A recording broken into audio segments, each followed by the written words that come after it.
Em Provérbios, aprendemos que Deus é sábio e justo. Aprendemos que Deus ordenou o mundo para que seja justo. Justos são recompensados, ímpios são punidos. Você recebe o que merece. Depois, a gente encontrou Eclesiastes, que observa que as pessoas nem sempre têm o que merecem. Sim, ele diz que o mundo nem sempre é justo, a vida é imprevisível e difícil de compreender, assim como a fumaça. Isso me faz pensar se Deus é mesmo sábio e justo. Exato. Essa pergunta é explorada em Jó, o último livro de sabedoria. Certo. Jó começa com uma história estranha que acontece no céu, que é descrito como uma espécie de centro de comando celestial. Deus está lá com essas criaturas angelicais, os filhos de Deus, e eles estão prontos para obedecer. Deus menciona um homem chamado Jó, seu servo, mostrando como ele é justo e bom. Uma dessas criaturas angelicais se aproxima. Em hebraico ele é chamado de o Satanás. Satanás? Quem é ele? Na verdade, essa palavra é um título, que significa aquele que se opõe. De todo o grupo, é ele quem questiona a maneira como Deus governa o mundo, e sugere que talvez Jó não ame realmente a Deus, que ele é bom só porque Deus o trata bem. E se Deus tirasse as coisas boas que deu a Jó, então veríamos quem ele realmente é. Ele acha que Jó está sendo falso? Isso mesmo. Talvez ele obedeça só para conseguir o que quer. Então, Deus concorda com esse experimento, permitindo que Satanás cause sofrimento a Jó. E Jó acaba perdendo tudo e todos que ele ama. Uma tragédia. E lembra que ele não merece esse sofrimento. Deus disse isso. O mais impressionante é que no meio de todo o sofrimento, Jó ainda louva a Deus. Pelo menos nos capítulos 1 e 2. Mas no capítulo 3 descobrimos como ele está realmente se sentindo. Ele recita esse poema que revela sua devastação. É uma longa maldição sobre o dia do seu nascimento. Depois, alguns dos amigos de Jó aparecem para ajudar. E todos dizem coisas como: Jó, você deve ter feito algo muito ruim para merecer isso. Afinal, sabemos que Deus é justo e que o mundo é ordenado pela justiça e integridade de Deus. Então, você deve estar recebendo o que merece. Nos 34 capítulos seguintes, Jó e seus amigos conversam em uma poesia hebraica bastante densa.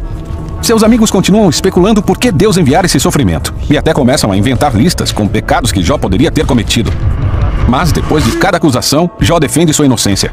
E Jó é inocente. Sim, ele é. Ele está numa montanha russa de emoções. Em alguns momentos ele está confiante de que Deus ainda é sábio e justo.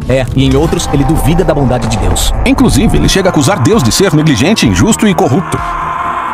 No final do diálogo, Jó exige que Deus venha e se explique pessoalmente. E Deus faz isso. Ele vem como uma grande nuvem de tempestade.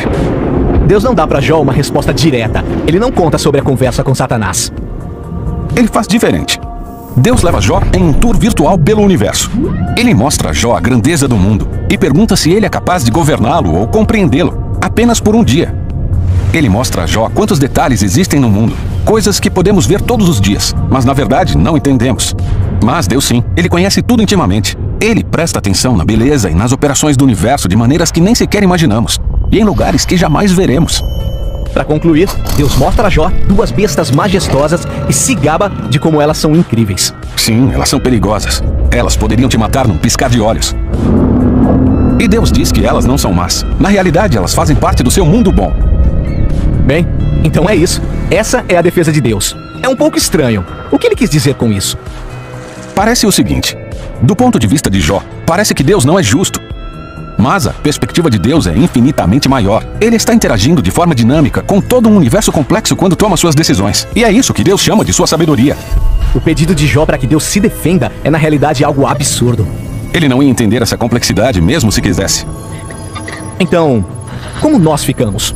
E isso coloca Jó numa posição de humildade. Ele nunca soube o porquê do seu sofrimento, e ainda assim é capaz de viver em paz e no temor a Deus. Mas não é aí que o livro termina, porque depois disso, Deus devolve a Jó o dobro de tudo que ele tinha perdido. E de novo, isso é surpreendente. Foi uma recompensa? Será que Deus estava dizendo: parabéns, Jó, você passou nesse teste? Não, o livro inteiro deixa claro que quando Jó perdeu tudo, isso não era uma punição. Então receber de volta não é recompensa. Por que ele recebe tudo de volta? Deus, na sua sabedoria, decidiu presentear Jó. Não sabemos o motivo, mas sabemos que agora Jó se tornou o tipo de pessoa que, aconteça o que acontecer, bem ou mal, ele confia na sabedoria de Deus. E esse é o livro de Jó e o fim da nossa série sobre sabedoria. Esses livros bíblicos de sabedoria são incríveis. Cada um oferece um ponto de vista único sobre uma vida boa. E é preciso ouvir todos para aprender a viver com sabedoria e no temor a Deus.